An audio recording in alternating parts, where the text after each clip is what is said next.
In 2020, our healthcare system, Mass General Brigham, like so many other healthcare systems across the United States, was deep in the throes of the COVID-19 pandemic. And one thing I think that became immediately clear very quickly was that certain communities were significantly and disproportionately impacted. And unfortunately, I think what we also realized is that though COVID-19 was a new disease, the disparities that we were seeing were not new. The second event that happened nationally was that we as a nation witnessed the unjust murder of George Floyd.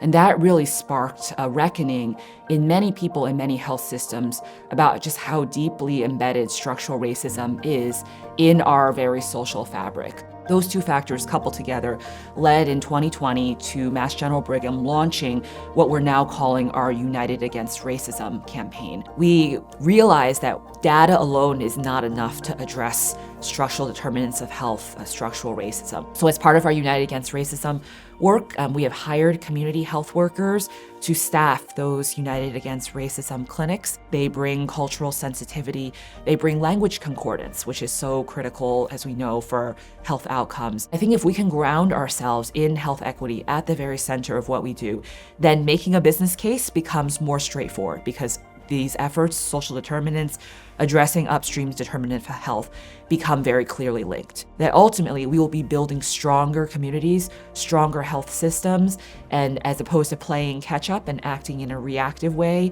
and building reactive health systems, we will be working in a preventive way and building healthier and sustainable health communities.